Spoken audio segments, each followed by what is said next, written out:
It's cold. Okay, let's check out Mount Hood. I am hereby claiming this for myself.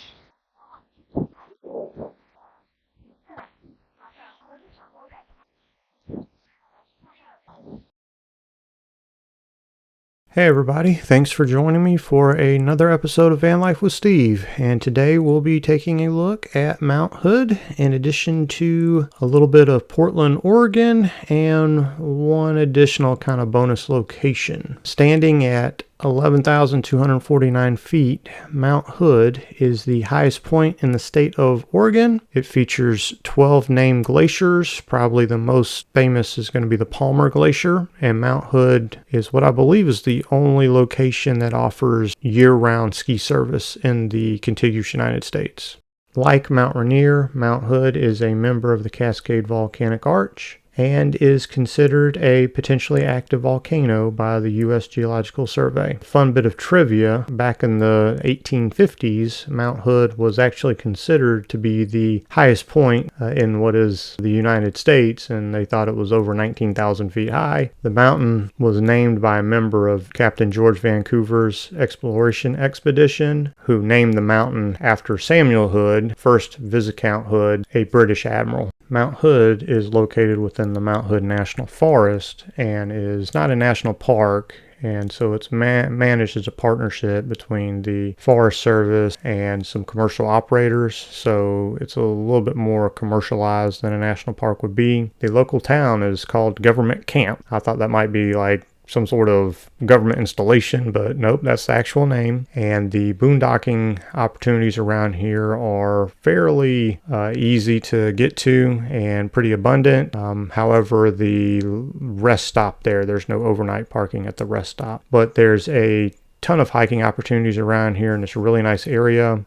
There is a lake called Trillium Lake, if I remember correctly, and you can get a great photo there that reflects the mountain. However, due to the clouds, that was not going to happen during my visit, so next time I would hope to get a picture from there. Now, before we head up the mountain, there's a location on the mountain that has a very famous movie connection, and if you know what that is, please let me know in the comments below. And for those of you that do not know me, Hood is my last name, and that's why I was so enamored with the mountain. But despite that, no one gave me any free stuff.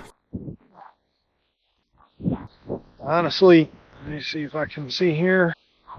Where's the mountain at? There's the mountain. Let's go right here. Yeah, I really don't like getting in front of the camera and stuff, and maybe that hurts the channel or whatever. But in the special case, I had to make the exception, and that's a good looking mountain, isn't it? Yeah, Mount Hood. We had some trouble with the clouds. Hopefully they're clearing out, and we'll go over to Timberline Lodge and maybe get lunch or something. We'll see. But yeah, awesome looking mountain. So happy to have seen it in person. And the ominous weather was certainly fitting, because as we have a look here at the Timberline Lodge, you may recognize that from the very famous Stanley Kubrick movie starring Jack Nicholson, The Shining, that was released in 1980 based on a book by Stephen King. The Timberline Lodge was built as part of one of those public work programs during the Great Depression by President Roosevelt, and he gave a speech from the balcony after they opened the hotel, and they have mock-up of the room of when he stayed there. Inside the hotel looks nothing like in the movie, which pretty much any of the scenes involving any of the actors, I believe that was all done on a sound stage in England.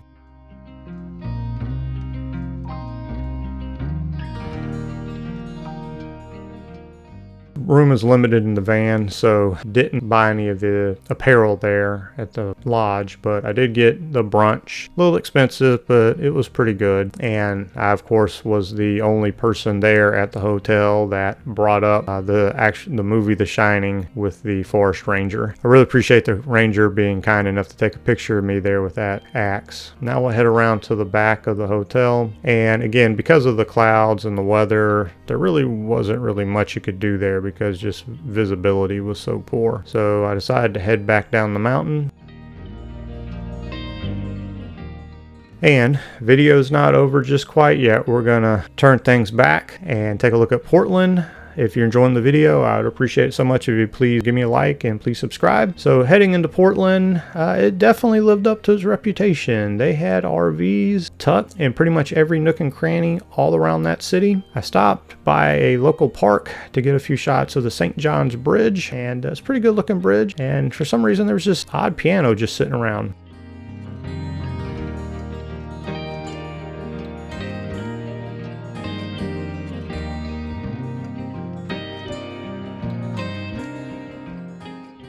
And then I headed up to the Pittock Mansion, which was built by the owner of the Oregonian paper, Henry Pittock. And you can do tours of the mansion. I passed on that because I'd been to like Biltmore State and stuff. But you can get up here and get an amazing view of the city of Portland.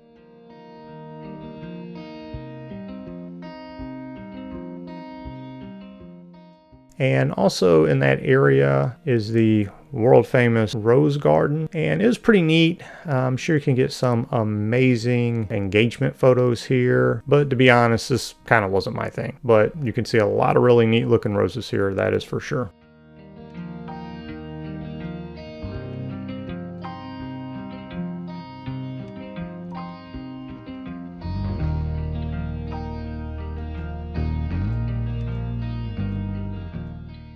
Okay, and then deciding to head south to our next national park location, which will be in the next video. One thing that surprised me about Oregon and also the state of Washington is the eastern part of those states is actually more kind of like a desert as opposed to having just trees everywhere like is on the west side. And so passing through Bend, Oregon, we'll come across the last existing Blockbuster in the entire world. And here I'm just going to show you some pictures of the inside. The manager there were asked that you not take pictures of any employees, and so I just figured I would play it cool inside. And this was like taking a step back into the 1990s, except for there's a lot more apparel. It pretty much looked like my local Blockbuster 30 years ago or what have you. They do sell a lot of merchandise there, but interestingly enough, they do rent out a fair number of DVDs, not Blu-rays. They rent DVDs. And again, space is limited. It wouldn't be a good idea to go buy a bunch of stuff. So I did pick up a magnet and the most quintessential guy movie I could think of, The Hunt for Red October, starring the legendary Sean Connery. As we leave Bend, Oregon, I want to thank you so much for watching, and I'll catch you in the next video. Thanks and take care. Bye.